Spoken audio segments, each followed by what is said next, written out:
So this is just a very quick rundown of how I use Windy, and it's free.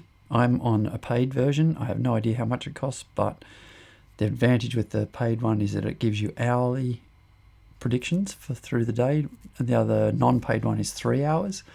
And I find that the hourly one is just, I don't know, more useful. First thing to look at, there's different models down here. I usually use ECMWF for Tasmania. Everybody seems to think it's the most accurate, so I use that. I start on a full screen like this. I've got that set in the settings up here in the top right corner. You can change the location of the startup view and what you're looking at, which screen you're looking at. So I choose wind. And what I usually do first is go to switch the pressure on down here in this corner. And it's the same on the mobile version. And then I'll zoom right out and have a look at the big picture of what's happening. So we've got a high pressure system. Everything travels west to east around Tasmania pretty much. So we've got a high pressure system coming, which is usually nicer weather. But because it's below Tasmania, you can see it's bringing this cool air up from the south. Down the bottom here, we've got the days. So there's a scale there, so we can scroll through and have a look at how that's going to move over time. So the high pressure system is going to hang around for a couple of days. Now I've got the colors set up on mine in a custom color scale. The default colors, pretty much everything that we can fly in is some tone of blue, which I didn't find very useful. So I went up here to settings, and down the bottom here, customize color scale. And this is my color scale here. And I can actually, I'll put this up on the website, or you can just contact me and I'll send you the details for this color scale, and then you should be able to just simply plug it in. With this, I've basically set from 0 to 6 knots as blue tones, from light to dark. Those anything in blue means I can go and fly cross country and get good thermals. Once you're above kind of 6-8 knots, the thermals get a little bit chopped up. So I have the green scale from 8 to 12, and that's soarable conditions for ridge soaring or coastal. And then beyond that, it goes into orange and right through to red. So anything that's not blue or green is pretty much unflyable. Mini wings could fly in the orange, but that's kind of my scale. And so at a glance, I can see where I can fly, or even what style of flying I might be able to do, and that quickly informs me about which sites might be suitable on any day. The other thing here, if you are looking inland, the altitude scale here, this is currently showing surface wind, but if you're anywhere inland, what I find better is to click on this and take this up to 600 meters. You can see here 600 meters. And that gives you a better idea of what the wind might be on the top of the hill, or if it is a thermal day, it gives you a better idea of the general air mass. Quite often we get, like if you click on a location, there might be air locked into a little valley, and it won't show much wind at all, but there's quite strong wind above.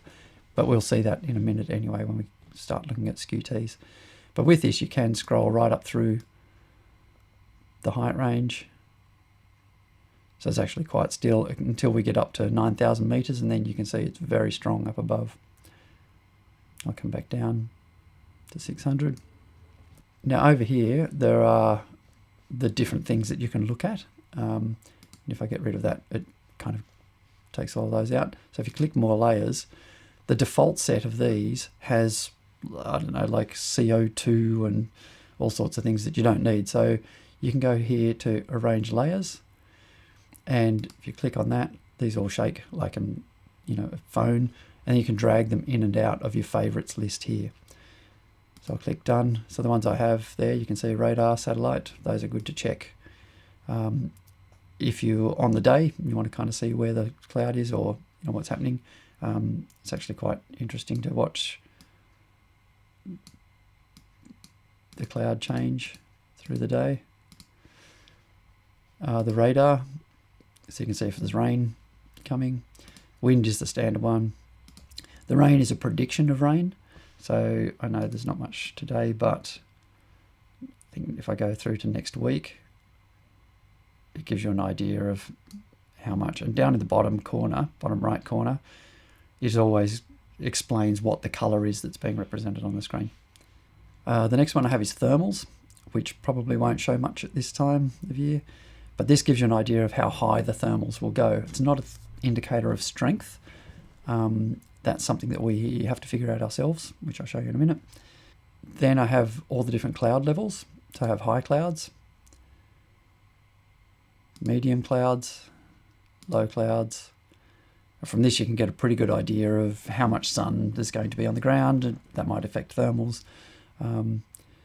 Also fog is handy, especially in winter if you're heading to gaffs, because it's often foggy there, so need to check that one. And then there's just a general clouds layer which just kind of overlays all of those together, except for fog, but gives you a fair idea. There's also clear air turbulence, which the lowest it goes to is 1500 meters, but that gives you an idea if there's going to be a lot of shear and just how kind of smooth the air is going to be. So at the moment it's not too bad, like it's in the lower range there, but that's a new feature and pretty handy. Another one that's kind of handy if you are going cross country flying and getting really high is the freezing altitude. So here you can click on any point and it will tell you that 0 degrees is at 1700 meters. So that's the general kind of quick look around, and then what I do is kind of go in and look at a particular site. Let's look at, well, actually tomorrow, Little Green. So it's 1 knot southwest. And then you can actually go up through the altitudes and it will show you what the wind is at different heights. And Little Green's only about 450 meters elevation, so that's the kind of range we're normally working in. And yet then you can get a forecast for that location. So here we can have a look through. So it shows you whether it's going to be sunny or cloudy. If there's going to be rain, usually shows up in under those clouds. And this scale down the bottom here is the wind. So the top number is the general wind strength. The little bottom number here is the gust strength. So if those are vastly different, you know it's going to be a pretty turbulent day.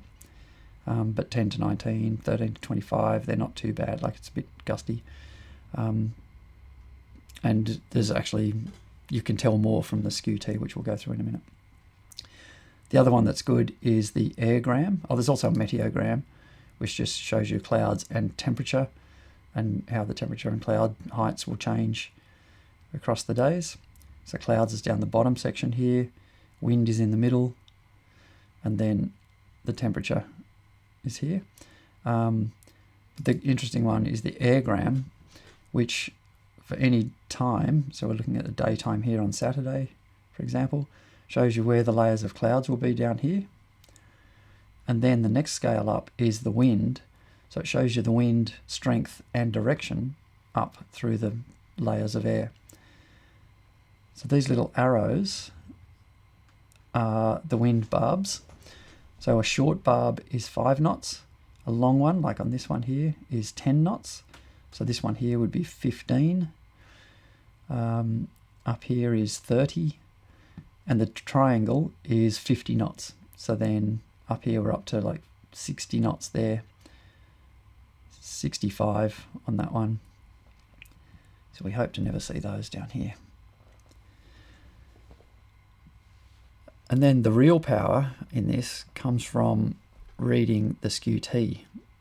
So if you right click on a location, you can click sounding, and that brings up this scale, which looks really complex, but doesn't have to be. So that's for this location. So I'm actually going to expand this out so we can have a really good look at it. So basically what this chart is, the red line is the temperature of the air as it goes up through the atmosphere. So you can see it's getting colder and colder. And wherever you hover your mouse, it will tell you at that height what the air temperature is. and what the dew point is. The dew point, this blue line, is the temperature at which water vapor will condense into a cloud. So at the moment, the blue and red line are apart. That means that it's going to be clear up to that point. But if it's a really moist parcel of air that gets lifted up, it might condense. Like, they're kind of close, but not really. There's no chance of cloud here. But then up here, where these are close, there's like almost certainly going to be cloud.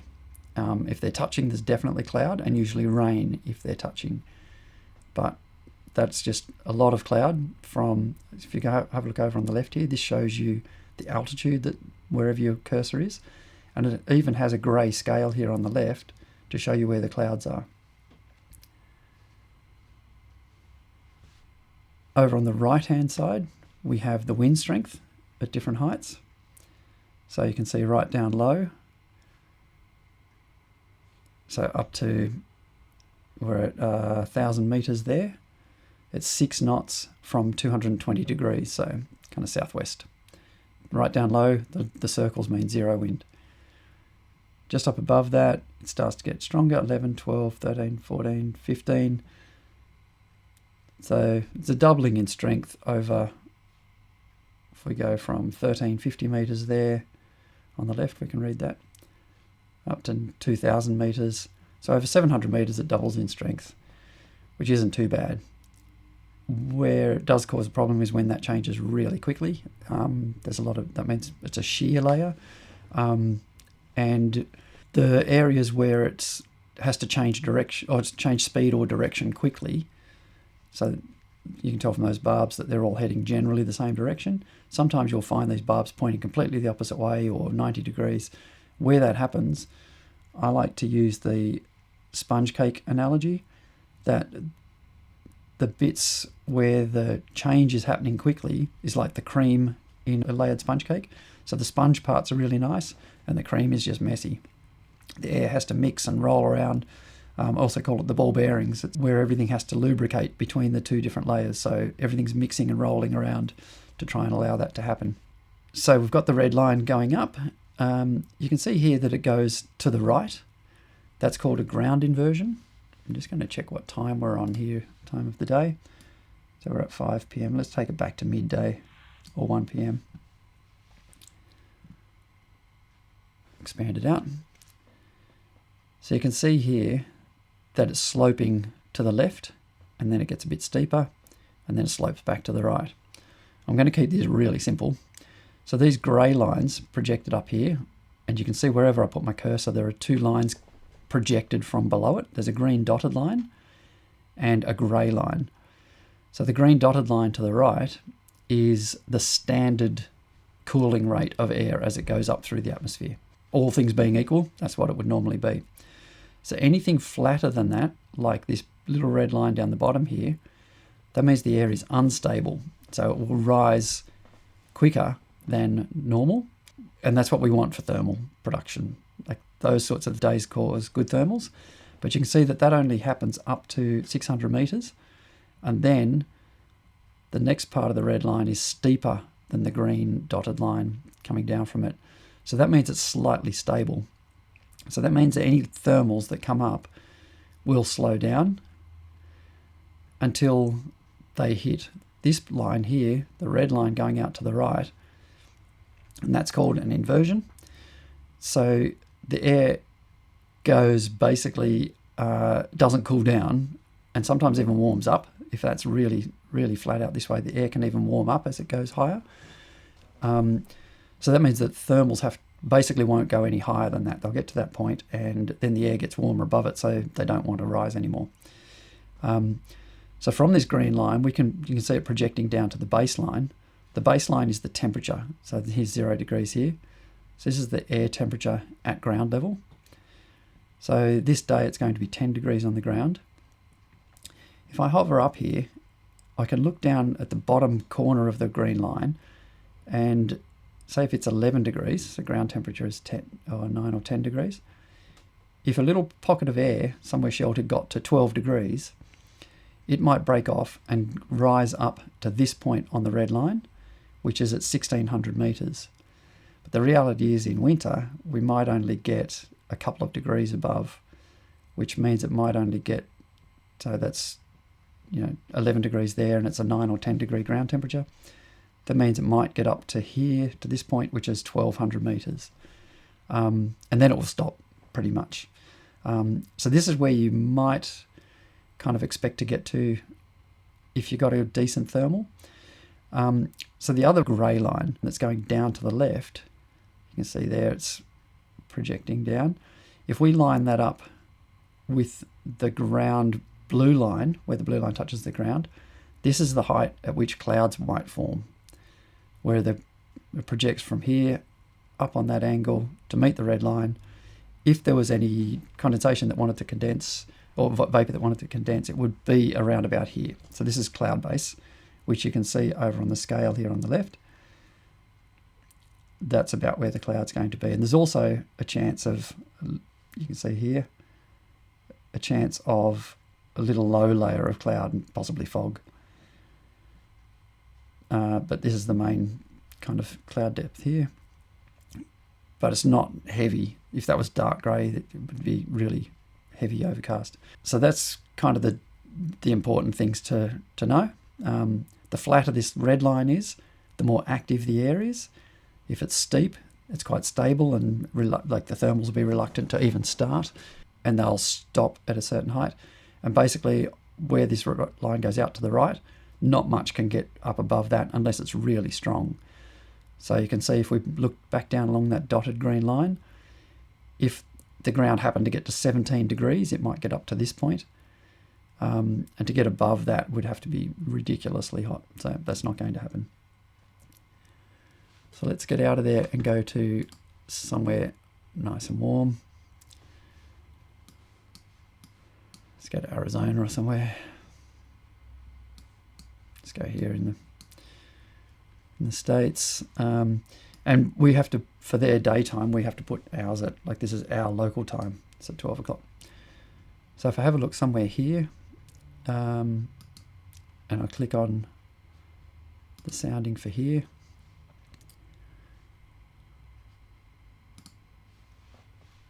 can see here that these thermals, it's very, very active down low. It's very flat. The red line here is almost identical to the standard lapse rate. So that means the thermals will go up quite easily. So that's ground temperature. So you could expect to get to 2,200 meters quite easily in a thermal. If we move this up so that the ground temperature is a few degrees above the actual, what is that, 16, 17 degrees. So if we say expect to get to like a 19 degree or 20 degree thermal, that's 3 degrees above ground temperature, we could get to 2,820 meters. If I project this right up so that the grey line going down to the left meets the ground, if there was any clouds, they would be forming at 4,900 meters, but they're unlikely to because there's a big gap between the blue and the red line. So it's very dry air. So that's the kind of thing we'd see more in summer. And you can also see there's no inversion. This doesn't slope back at all.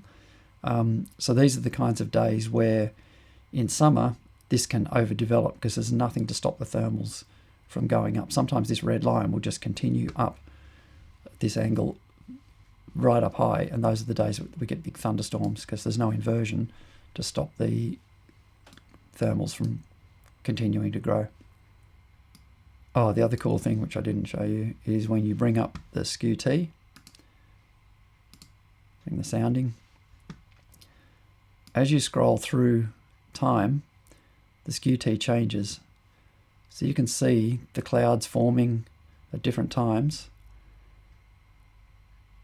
And you can see there,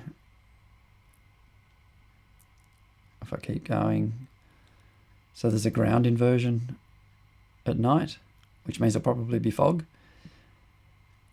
And then as I keep going, as the day starts, that's 9 a.m. And then you can see the air actually rises, thermals rise. So there we might expect to get to like maybe 1500 meters. But if you have a look over here, it's 16, 20 knots, 28 knots. So everything's just going to be ripped apart. All the thermals will be shredded. So that's not going to really work. So you can tell a lot from this just by scrolling through. You can see the clouds forming, the wind on the right. Everything that you need is all in that little chart. So you can tell everything about how flyable it is. And all of those airgrams and everything, they're all just derived from this, about where the cloud is going to form, what the wind speed and direction is going to be at different heights. I just find this really good because I get to see the SKU-T and see where these touch, where there might be a lot of cloud or rain, and also how active the air is. That's the one thing that it doesn't show you on the airgram, is the lapse rate, how steep or flat that red line is. So I find I get a lot more information from this. So hopefully that helps.